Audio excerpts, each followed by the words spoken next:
ಓಂ ಗುರುಭ್ಯೋ ನಮಃ. ಶ್ರೀ ಪೋತಲೂರಿ ಬ್ರಹ್ಮೇಂದ್ರ ಸ್ವಾಮಿಗಳು ಹೇಳಿದ್ದೆಲ್ಲವೂ ನಡೆದಿದೆ, ಇಂದಿಗೂ ಕೂಡ ನಡೆಯುತ್ತಿವೆ.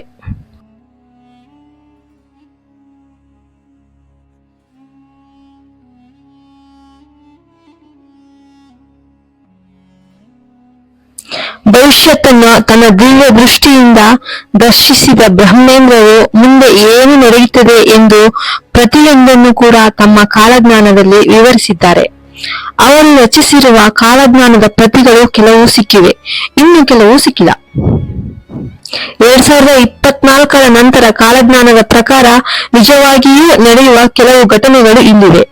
ಹಾಗಾದರೆ ಬ್ರಹ್ಮೇಂದ್ರರ ಪ್ರಕಾರ 2024 ನಂತರ ನಡೆಯುವ ಘಟನೆಗಳು ಯಾವುವು, ಎಂತಹ ದಿವ್ಯ ಅಚ್ಚರಿಗಳನ್ನು ನಾವು ನೋಡಲಿದ್ದೇವೆ ಎಂದು ಈ ವಿಡಿಯೋದಲ್ಲಿ ತಿಳಿಯೋಣ.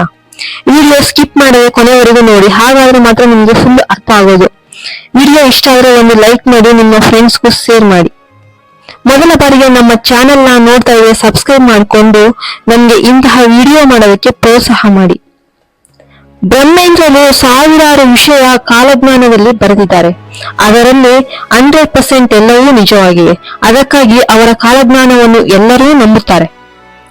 ಕಳ್ಳ ಭಾವಗಳನ್ನು ಹಿಡಿದು ಮಟ್ಟ ಹಾಕುವುದು, 6 ವರ್ಷದ ಬಾಲಕಿ ಗರ್ಭಿಣಿಯಾಗುವುದು ಮತ್ತು ಮಹಿಳೆಯರು ತಮ್ಮ ಶೀಲವನ್ನ ಮಾರಿಕೊಳ್ಳುವುದು, ಗಾಂಧಿ ಮಹಾತ್ಮರು ನಮ್ಮ ದೇಶಕ್ಕೆ ಸ್ವಾತಂತ್ರ್ಯ ತರುವುದು, ಹೀಗೆ ಸ್ವಾಮೀಜಿಯವರು ಹೇಳಿರುವ ಬಹಳಷ್ಟು ವಿಷಯಗಳು ನಿಜವಾಗಿವೆ.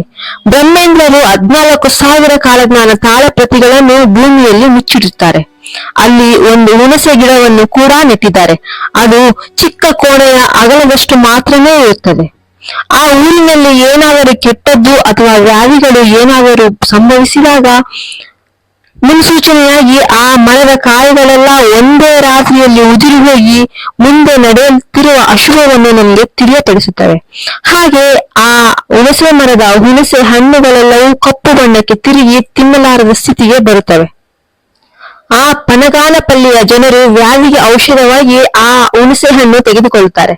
ಆ ಊರಿನ ಹಿರಿಯರು ಎಲ್ಲರೂ ಪ್ರತಿದಿನ ಅದಕ್ಕೆ ದೀಪಾರಾಧನೆ ಮಾಡುತ್ತಾರೆ. 2024 ಮತ್ತು ನಂತರ ಬ್ರಹ್ಮೇಂದ್ರರು ಕಾಲಜ್ಞಾನದಲ್ಲಿ ಏನು ರಚಿಸಿದ್ದಾರೆ ಎಂದು ನಾವೀಗ ನೋಡೋಣ. ತಿರುಪತಿ ವೆಂಕಟೇಶ್ವರ ಸ್ವಾಮಿ ಆಲಯದಲ್ಲಿ ಮೊಸಳೆಯು ಪ್ರತ್ಯಕ್ಷವಾಗಿ 3 ದಿನಗಳು ಪೂಜೆ ಇಲ್ಲದೆ ದೇವಾಲಯದ ಬಾಗಿಲುಗಳು ಮುಚ್ಚುವ ಪರಿಸ್ಥಿತಿ ಬರುತ್ತದೆ. ಶ್ರೀ ವೆಂಕಟರಮಣನ ಆಭರಣಗಳನ್ನು ಕಳ್ಳರು ಅಪಹರಿಸುತ್ತಾರೆ. ಗರುಡ ಧ್ವಜದಲ್ಲಿ ಓಂಕಾರನಾದಗಳು ಕೇಳಿಸುತ್ತವೆ. ತಿರುವಲ್ಲೂರ್ ಸ್ವಾಮಿಯ ಮೂರ್ತಿಯು ಬೆವರುತ್ತದೆ ಎಂದು ಸಹ ಕಾಲಜ್ಞಾನದಲ್ಲಿ ಬರೆಯಲಾಗಿದೆ. ಅದು ಕೂಡ ಈಗ ನಡೆಯುವ ಸೂಚನೆ ಕಾಣಿಸ್ತಾ ಇದೆ. ಹಾಗೆಯೇ ಧನಧಾನ್ಯಗಳ ಬೆಲೆಗಳು ಗಗನಕ್ಕೇರುತ್ತವೆ. ಅಕ್ಕಿಯನ್ನು ಕೊಂಡುಕೊಳ್ಳಲಾರದೆ ತೀರಾ ಬಡವರು ಹಸಿವಿನಿಂದ ಸಾಯುವ ಪರಿಸ್ಥಿತಿ ಬರುತ್ತದೆ. ಈ ಹಸಿವಿನ ಸಾವುಗಳು ಬಹಳವಾಗುತ್ತವೆ ಎಂದು ಬ್ರಹ್ಮೇಂದ್ರರು ತಮ್ಮ ಕಾಲಜ್ಞಾನದಲ್ಲಿ ಬರೆದಿದ್ದಾರೆ. 2024 2030 ಒಳಗೆ ಈ ಸಂದರ್ಭ ಯಾವಾಗಲಾದರೂ ನಡೆಯುವ ಅವಕಾಶಗಳು ಬಹಳನೇ ಇದೆ. 2024 ದೆಹಲಿಯಲ್ಲಿ ಬಾಂಬ್ಗಳ ಮಳೆಯಾಗುತ್ತದೆ. ಆ ಸಮಯದಲ್ಲಿ ಬಹಳ ಜನ ಸಾಯುತ್ತಾರೆ. ಆ ಸಮಯದಲ್ಲಿ ಸಂಪೂರ್ಣ ನೆಲ್ಲೂರು ನೀರಿನಲ್ಲಿ ಮುಳುಗಿ ಹೋಗುತ್ತದೆ ಎಂದು ಸಹ ಸ್ವಾಮೀಜಿಯವರು ಬರೆದಿದ್ದಾರೆ. ಅದಲ್ಲದೆ 2024 ನಂತರ ಜಾತಿ ಮತಗಳ ಕಾರಣದಿಂದ ಒಬ್ಬರನ್ನೊಬ್ಬರು ಒಡೆದುಕೊಂಡು ಸಾಯುತ್ತಾರೆ ಎಂದು ಸ್ವಾಮೀಜಿ ಬರೆದಿದ್ದಾರೆ. ಪಾಪಾತ್ಮರು ಅತೀ ಕಾಲ ಬದುಕುತ್ತಾರೆ, ಒಳ್ಳೆಯವರು ಬೇಗನೆ ಸಾಯುತ್ತಾರೆ. ಬಂಗಾರವು ಅಪರೂಪವಾಗುತ್ತದೆ. ಒಂದು ಮೂಗಿನ ಆಭರಣವು ಕೊಂಡುಕೊಳ್ಳಲಾರದ ಪರಿಸ್ಥಿತಿ ಒದಗುತ್ತದೆ. ಅದರ ಬೆಲೆ ಗಗನಕ್ಕೇರುತ್ತದೆ ಎಂದು ಸ್ವಾಮೀಜಿ ಬರೆದಿದ್ದಾರೆ. ಅದರಂತೆ ಈಗಿನ ಪ್ರಸ್ತುತ ಪರಿಸ್ಥಿತಿಯನ್ನು ನಾವು ನೋಡುತ್ತಾ ಇದ್ದೇವೆ. ಹಾಗೆಯೇ ಹಿತ್ತಾಳೆಯ ವಸ್ತುಗಳ ಬೆಲೆಗಳು ಕೂಡ ಹೆಚ್ಚಾಗುತ್ತವೆ ಎಂದು ಸ್ವಾಮೀಜಿ ಬರೆದಿದ್ದಾರೆ. ಕೃಷ್ಣಾ ನದಿ ದಡದ ಬೆಜವಾಡದ ಕನಕದುರ್ಗಮ್ಮನ ಮೂಗುತಿ ಮಾರುತ್ತಾರೆ ಎಂದು ಬ್ರಹ್ಮೇಂದ್ರರು ತಮ್ಮ ಕಾಲಜ್ಞಾನದಲ್ಲಿ ಬರೆದಿದ್ದಾರೆ.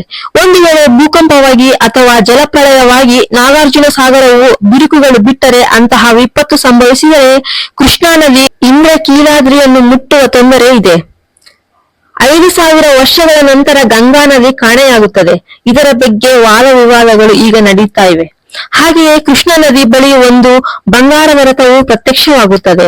ಅದನ್ನು ನೇರವಾಗಿ ನೋಡುವವರಿಗೆ ಅದರ ಕಾಂತಿಯಿಂದ ಕಣ್ಣುಗಳು ಹೋಗುತ್ತವೆ, ಅವರು ಕ್ರೂರರಾಗುತ್ತಾರೆ. ಹಾಗೆಯೇ ಭವಿಷ್ಯದಲ್ಲಿ ಒಂದು ಮೊಸಳೆ ಉದ್ಭವಿಸುತ್ತದೆ. 8 ದಿನಗಳ ಕಾಲ ಇದ್ದು ಭ್ರಮರಾಂಬ ದೇವಾಲಯಕ್ಕೆ ಪ್ರವೇಶಿಸಿ ಗಂಡು ಮೇಕೆಯ ಹಾಗೆ ಕೂಗಿ ಮಾಯವಾಗುತ್ತವೆ ಎಂದು ಕಾಲಜ್ಞಾನದಲ್ಲಿ ಬ್ರಹ್ಮೇಂದ್ರ ಸ್ವಾಮೀಜಿಯವರು ಬರೆದಿದ್ದಾರೆ. ಬೆಂಗಳೂರಿನ ಕಾಮಾಕ್ಷಿ ದೇವಾಲಯದಲ್ಲಿರುವ ಕಾಮಾಕ್ಷಿ ದೇವಿಯ ಕಣ್ಣುಗಳಲ್ಲಿ ರಕ್ತ ಸೋರುತ್ತದೆ. ಹಾಗೆ ಕಂಚಿ ಕಾಮಾಕ್ಷಿಯ ಕಣ್ಣುಗಳು ಕೆಂಪಾಗುತ್ತವೆ.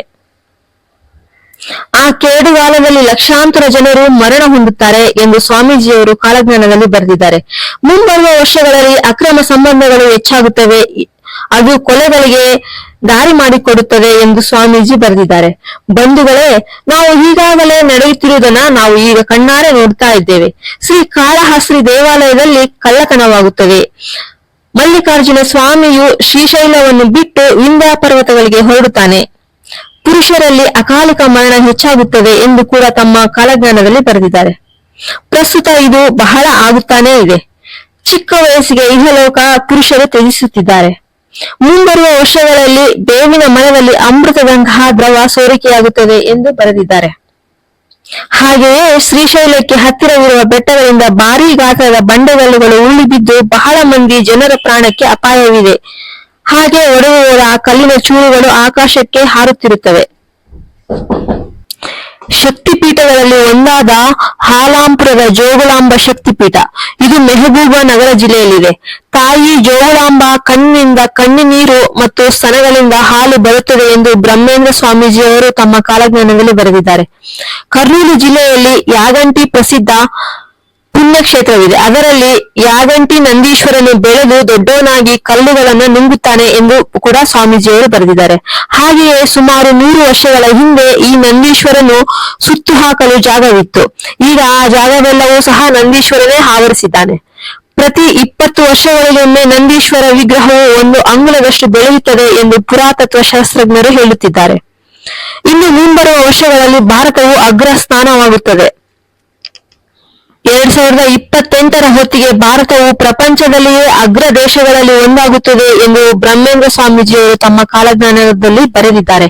ಇನ್ನು ಹಸುವಿನ ಹೊಟ್ಟೆಯಲ್ಲಿ ಮನುಷ್ಯನ ಜನನವಾಗುತ್ತದೆ ಎಂದು ಸ್ವಾಮೀಜಿ ಬರೆದಿದ್ದಾರೆ. ಭವಿಷ್ಯದಲ್ಲಿ ಪಂಚಾಂಗಗಳ ದಾರಿ ತಪ್ಪುತ್ತದೆ ಎಂದು ಬ್ರಹ್ಮೇಂದ್ರ ಹೇಳಿದ ಹಾಗೆಯೇ ಈ ಸಮಯದಲ್ಲಿ ನಡೆಯುತ್ತಾ ಇವೆ. ಅವರು ಹೇಳಿದ ಹಾಗೆಯೇ ನಡೆಯುತ್ತಿದೆ. ಜನರ ಕಣ್ಣುಗಳಲ್ಲಿ ಬೆಂಕಿ ಕಾಣಿಸುತ್ತದೆ, ಬಾಯಲ್ಲಿ ಬೊಬ್ಬೆಗಳು ಬರುತ್ತವೆ, ರಕ್ತದ ವಾಂತಿ ಮಾಡುತ್ತಾ ಜನರು ಮರಣ ಹೊಂದುತ್ತಾರೆ. ಹಾಗೆಯೇ ವನ್ಯ ಮೃಗಗಳು ಕೂಡ ಹೀಗೆಯೇ ಮರಣ ಹೊಂದುತ್ತದೆ ಎಂದು ಬ್ರಹ್ಮೇಂದ್ರ ಸ್ವಾಮೀಜಿಯವರು ಬರೆದಿದ್ದಾರೆ. ಕೃಷ್ಣ ಮತ್ತು ಗೋದಾವರಿ ನದಿಗಳ ಮಧ್ಯೆ ಹಸುಗಳ ಗುಂಪು ಗುಂಪಾಗಿ ಸಾವನ್ನಪ್ಪುತ್ತವೆ ಮತ್ತು ಸೂರ್ಯ ಮಂಡಲದಲ್ಲಿ ಮಾತುಗಳ ರೂಪದಲ್ಲಿ ಶಬ್ದಗಳು ಕೇಳಿಸುತ್ತವೆ. ರಾತ್ರಿ ಹಗಲುಗಳೆನ್ನದೆ ರಣಹದ್ದುಗಳು ಗುಂಪು ಗುಂಪಾಗಿ ಕೂಗುತ್ತಿರುತ್ತವೆ. ನೀರಿನಲ್ಲಿರುವ ಮೀನುಗಳು ತಾವು ಸಾಯುತ್ತಿದ್ದೇವೆ ಎಂದು ಮೇಲೆ ಬರುತ್ತವೆ. ಹೀಗೆ ಸಾವಿರಾರು ವಿಷಯಗಳು ಬರೆದಿದ್ದಾರೆ. ಬಂಧುಗಳೇ, ಬ್ರಹ್ಮೇಂದ್ರರು ಹೇಳಿದ ಸಾವಿರಾರು ವಿಷಯ ನಡೆದಿವೆ. ಇನ್ನೂ ಕೆಲವು ನಡೆದಿಲ್ಲ. ಹಾಗೇನೆ ಅವು ನಡೆಯುವುದಿಲ್ಲ ಎಂದು ಹೇಳಲಾಗುವುದಿಲ್ಲ.